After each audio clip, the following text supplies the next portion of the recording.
as I went through, got cut from New York, and went to Tennessee and was on a 1-year deal. Again, dealt with some injuries there, and then actually went to New England for a couple of weeks during training camp. But when I was there in New England, I was like, I don't want this for my family. I don't want this for my kids. Like traveling city to city year after year. Like I grew up in a small town. Everything was, in a sense, just kind of had my routine. I wanted my kids to be able to blossom in their routine of have the same kids they grow up with, kind of the same community. Kind of gives you that confidence, and comfort in a sense. But that was so important to me. I think that was like, you know what, I'm good. I've had a fun run. I feel like I've earned enough. Granted, I was okay with my wife being a career-oriented woman, so I had the ability to step away. But if I didn't have that with my kids, I would have kept chasing it. But I think they changed my perspective on what really was important for me and what I wanted in my future. What's doing, everybody? I'm Alec Lace. Thank you for watching First Class Fatherhood. Today's guest on the podcast is Eric Decker. Eric is a former NFL wide receiver. He played his college ball at the University of Minnesota. He and his wife, Jessie James, had their own reality show called Eric and Jessie Game On. I'm excited to have him on the podcast today. Get down there, smack that subscribe button, tap the like, and let's jump into it right now with Eric Decker on First Class Fatherhood.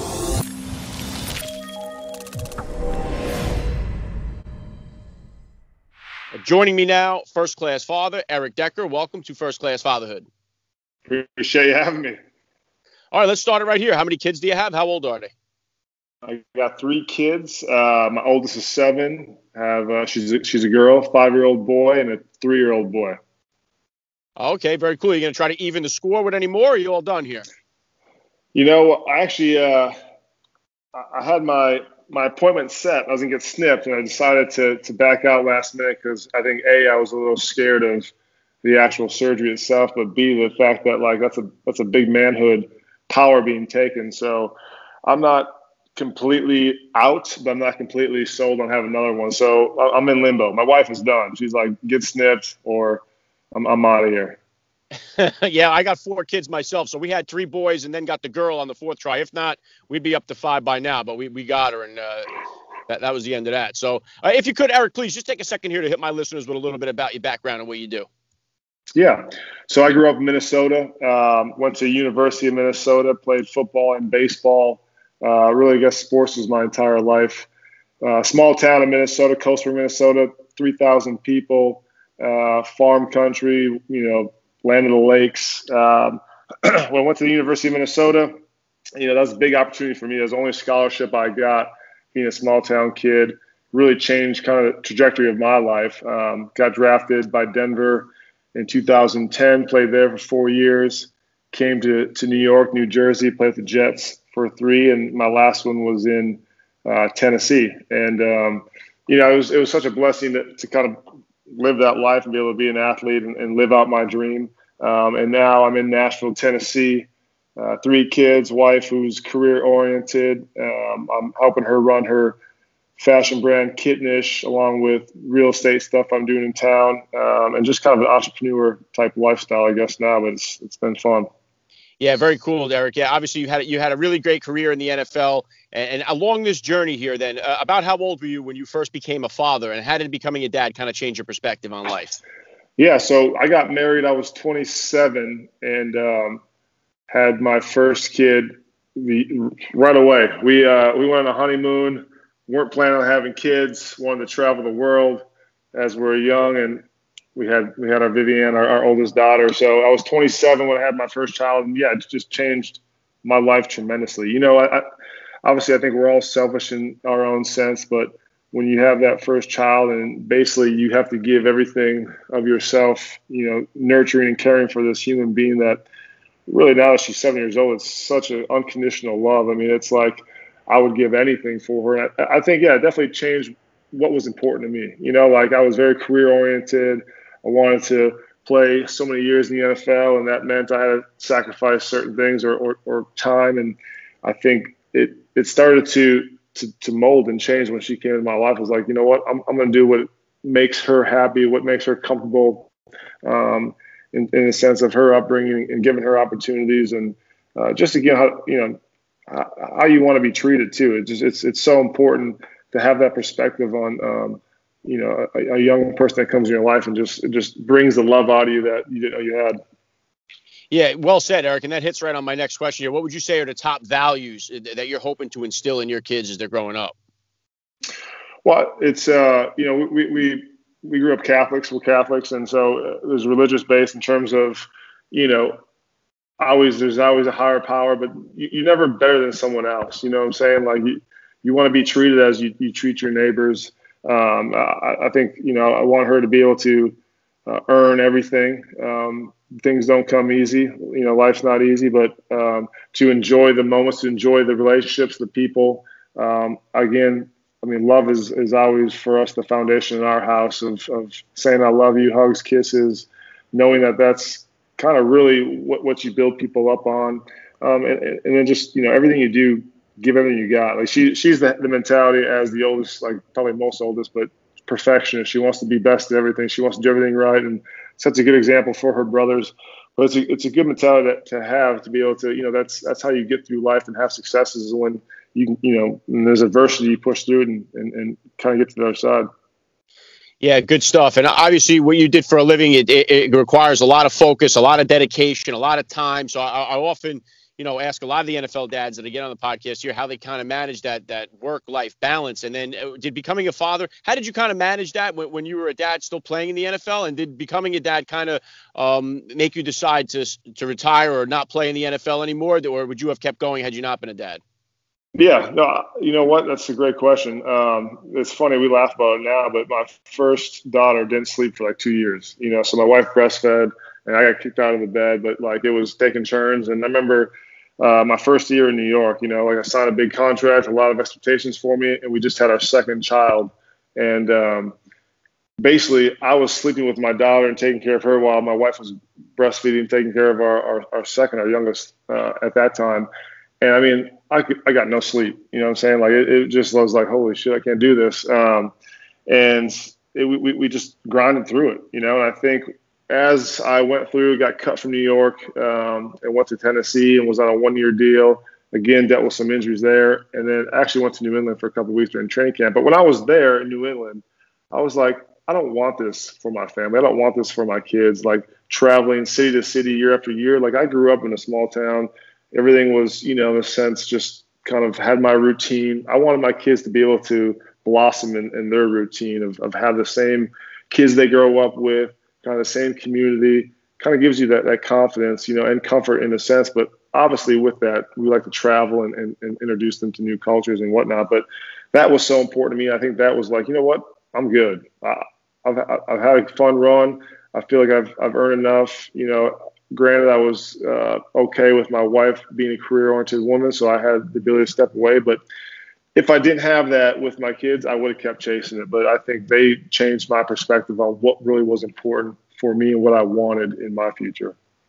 Yeah, and I think, Eric, I mean, no matter what career profession you're in, I think everything changes once you become a dad. Whether you're a cop, a fireman, a military guy, a UFC fighter. I think when you're just a lone wolf and you just have yourself and nobody else depending on you, Right. I think it's kind of easier to just like focus, sacrifice, and do all that stuff. But then it changes the game once you have other people that are depending on you. So I know it 100%. gets. And one thing, I always like to ask the NFL dads. I mean, obviously, the concussions became a big deal in the NFL. It's obviously a dangerous game. A lot of parents, one of the difficult decisions is whether or not they should allow their kids to play tackle football. So, in your opinion, what do you think? How do you feel about young kids playing tackle football, and what do you think is a good age for them to start? Yeah, I'm against it, to be honest. I don't think there's any necessary reason to have kids in second, third grade putting football pads on. I mean, you just develop at different, spans. I was a late bloomer. I had buddies in sixth grade that were like 6 feet and dunking, and I was, barely 5 foot, I feel like. But I think it's important, to get that developmental in terms of flag football. There's a lot of skilled stuff now that they can be involved with. But once you get to high school, I mean, maybe eighth grade, throw the pads on, and you learn technique. You got to put them on to learn. But I think at that point, technology's gotten better. You're developed physically a little bit more. You can protect each other in the sense of who you hit and who you practice against. But I see no reason to put pads on under that age. I think it's insane. Yeah. Well, right on with that, Eric. And then, how about obviously the whole world was shaking up here with the quarantine. How did it kind of affect you guys with the kids? How'd you keep them busy? You guys board game players? Like, how did you keep I know what it's like. I fought them that I was here quarantined with. So how'd you guys kind of manage through the quarantine? Yeah, you know what? We kind of took off. We hopped in the car after spring break is kind of, mid-March is when they kind of put us on lockdown, and we just took off and kind of traveled a little bit through Florida, the Carolinas, and just kind of lived that, I guess, journeyman life for a couple months. Honestly, we just said, you know what? They're young enough. Kindergarten, preschool. I mean, we're not going to do virtual school. Doesn't make sense. And so we really had some of the greatest memories. It kind of pushed us as a family to go outside of our comfort travel zones of where we always went to. And we got to really build and bond on that. And the summer came around, we did a lot of activities at the house. We love to swim. We love to be outdoors. But then, yeah, I would say by mid to late summer, we're like, okay, we need some separation. Get out of the house. And we were happy. We were fortunate enough that the kids went back to school in August, wearing masks and got back into a routine. But it was tough. I mean, obviously we had a lot of great memories, but then there was moments too where there is no separation, and you never got time for yourself in that sense. So it was a grind, but it was overall, I think, a blessing for us. Yeah, well said. And then what about as far as discipline goes, Eric? What type of disciplinarian are you as a dad? And is that different than the discipline style that you grew up with? I think, what I remember, I carried over, a lot of how I was raised. Yeah, my kids are pretty well behaved, fortunately. Obviously, there's times like everyone, but definitely stern in the sense of, consequences for bad actions. We send our kids to their rooms. We obviously take necessary action if we feel like it's there with the kids. And so for the most part, as long as we're consistent, and we've been, I guess, over the last 4 years on how we, what our expectations are, they've been pretty good in terms of listening and correcting their behavior. But there's times, where we get wore out and say, just go to your room, don't come out, and we'll leave them in there for a little bit just to let them think about what they did, and then we'll have a conversation. I think the biggest thing to take away is there is a consequence to it, but then there's a conversation about what was wrong, what needs to be better, what needs to be fixed, and if it happened again, it's just a bigger consequence. Yeah, very cool. And I know you and your wife did I think it was like 3 years worth of reality TV. What was kind of the genesis of the show? What was the experience like for you guys? It was a fun experience. It was very weird at the beginning, just in terms of cameras being on you, following you around. At that time, reality TV was scripted really in the sense that the first year it followed us through our wedding. So one day it might be, hey, we're going to go do food tasting. We're going to see some flowers. We're going to go to the venue, yada, yada, yada. All right, action. And everything within that scene was natural. But basically, it was like a work schedule. Every day you had 6 hours, 4 hours, 3 hours of filming. But after the first probably 3 months that we did it, I mean, I've become good friends and still am with the camera guys and the crew. And we had a really good crew. My wife was a nut breaker in terms of got the right people that worked with us that wanted to, make the show the way we wanted it. And so it was a fun run. When we got to the end and our kids were young, we thought, it's time just to kind of step away and focus on that, not really, bring that life in front of the TV. You can control it now with social media and YouTube and everything else, but we were ready to kind of step away at that point when we did. Yeah, good stuff. And I know you mentioned it earlier, Kittenish, your wife started up there. Your wife is crushing it. I know she's a hustler. What is another one of the things is too, being an entrepreneur and starting a business, another thing that's challenging to do while you're a parent. So what was really the genesis of starting up the Kittenish? What's your role in it? And what are some of the challenges of running it while being parents? So she started it. She kind of always did little capsules and collections throughout the years, especially when we were in New York. That's kind of when I started. And then 2018, she opened a brick and mortar here in Nashville and just kind of exploded with, tourism and just the population that came to travel through Nashville. And so we took over our online portion and started to grow that. And, like everyone else that starts a business, you go through all the headaches and the bumps and the hurdles. But it was it was fun. And so I kind of stepped in at that point because I'm very analytical, and like cash flow and stuff is important to me. And so just kind of started to put in processes, kind of run day-to-day stuff. And so I guess operations in terms of what my role is, that's what it is.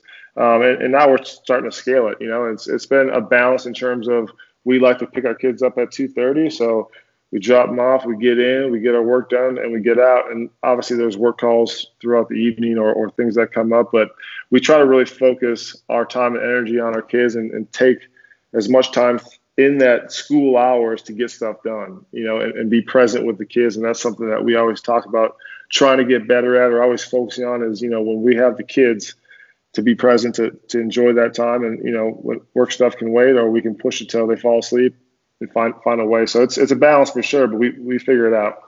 Yeah, we're the same way. We make sure, one thing that we make sure we do is we eat dinner together as a family every night, all 6 of us. We pray before we eat. So we try to stay together, and no matter what we're doing, we all have that time together. So I know what that's awesome. like there. And then obviously you've had a lot of success. You still got some success going on here. What kind of goals or plans here do you have for yourself for the future, Eric? Yeah, I think after I retired from football, I thought it was going to be just wonderful, not having responsibilities, not having people to answer to. And it was really enjoyable for the first probably 8 to 9 months. And after that, I was like, okay, I need something for myself. And so I feel like even COVID kind of was a wake up call. And all right, take a look inside. What do you want to do? What do you want to accomplish with your life? And, fortunately at that time, Kitnish kind of fell in my lap that helped kind of get the ball rolling in a sense. And we're at a good place now. And I'm always, it's funny that we're having this conversation because I've talked to my agency about wanting to do a podcast about how important fatherhood is and the narrative around it. Like this is such a huge topic, I feel like, with this generation. And I feel like there's a lot of good fathers in this generation, but that's such an important piece to me. So I think I always find something that has, a give back in the sense of what my passion is. My passions are my family. I love sports. I love seeing people succeed. I love coaching. My kids are in baseball and gymnastics and soccer. And so coaching and seeing kind of these kids have success and build this confidence, like that's really important to me. So I'm still kind of molding on what that looks like for me in the future, but definitely something that encompasses all those things I just talked about. Yeah, well said, Eric. And just as you mentioned there, I think fatherhood that's why I'm here doing this. I think it's the number one social problem I think we have going on in our country is the fatherless crisis. We have too many kids are growing up without a father in the home. And I love it when I see guys that do have an influence like yourself. You are family oriented. Fatherhood is important to you. And I think we need to see so much more of that. And it could do our entire society so much good. We'll benefit from it. So props to you there. And then last thing I want to hit you with here, Eric, I love to ask all the dads that I get on the podcast, what type of advice do you have for that new dad or for that about to be father who's out there listening? Well, I think you could never be prepared, in the sense that when you have a child, it's just innate in you in the sense that you figure it out. They talk about there's no one right way of parenting, and that's true. I mean, you figure out what makes sense for you and your wife or you and your significant other at that time of raising a child, but it does open your eyes in terms of being more patient, being selfless, just really kind of the grind. I mean, I was fortunate to be an athlete my entire life and kind of get that instilled in me that, things aren't going to be easy.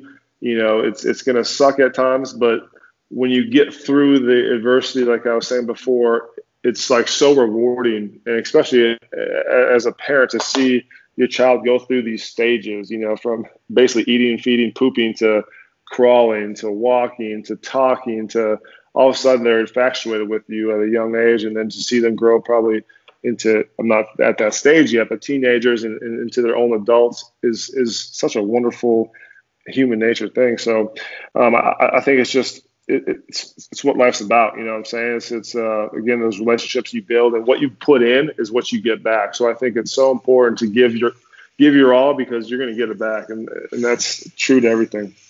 Yeah, very well said. I love the message. It's been an honor for me. I got to say, Eric Decker, you're a first-class father all the way. And thank you so much for giving me a few minutes of your time here on First Class Fatherhood.